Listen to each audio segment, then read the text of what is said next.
দুপুরবেলা চিকেন করেছিলাম, সেই চিকেন থেকে বাঁচিয়ে একটু চিকেন আমি সরিয়ে রেখেছিলাম মানে কি ম্যারিনেট করে রেখে দিয়েছিলাম একটু চিকেন পকোড়া খাবার জন্য, কারণ সন্ধ্যেবেলা কিছু স্ন্যাক্স খাবার ইচ্ছা হয়।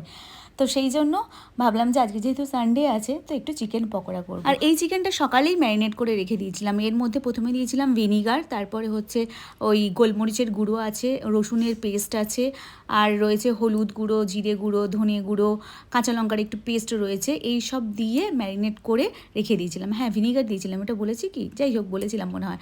দিলাম 2 চামচ ময়দা, কর্নফ্লাওয়ার দিলাম 2 চামচ, দিয়ে এবার এটাকে খুব ভালো করে মাখিয়ে নেবো। আর আজকে না একটু এক্সপেরিমেন্ট করব। এক্সপেরিমেন্ট মানে কি ওটা আমি পরে বলছি। যাই হোক, এটা ভালো করে আমি মাখিয়ে নিয়েছি।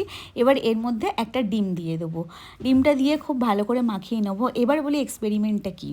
তো এতে একটু নুন কম হয়েছিল, নুন দিয়েছি, তার মধ্যে দিয়ে দিয়েছি একটু বেসন। ভাবলাম যে একটু বেসন দিয়ে দেখি তো, অন্য সময় বেসন দিই না চিকেন পকোড়ায়, তো বেসন দিলে নরম হয়ে যায় না, তো আজকে ভাবলাম একটু বেসন দিয়ে করে দেখবো কেমন হয়। তো এর মধ্যে ময়দা, কর্নফ্লাওয়ার আর তার মধ্যে দিয়েছিলাম বেসন। তো তোমরা এরকম করে থাকো কি না অবশ্যই আমাকে কমেন্ট করে জানাবে। তবে খেতে কিন্তু ভীষণ টেস্টি হয়েছিল। তার সঙ্গে ছিল কফি আর এই চিকেন পকোড়া। উফ, জমে গেছিলো আজকের সন্ধ্যাটা পুরো। আর খেতে কিন্তু ভীষণ ভীষণ টেস্টি হয়েছিল, একটা আলাদাই ফ্লেভার এসেছিলো। যাই হোক, শুভ সন্ধ্যা না, এখন গুড নাইট হয়ে গেছে। সবাই ভালো থাকবেন, কেমন লাগলো অবশ্যই জানাবেন।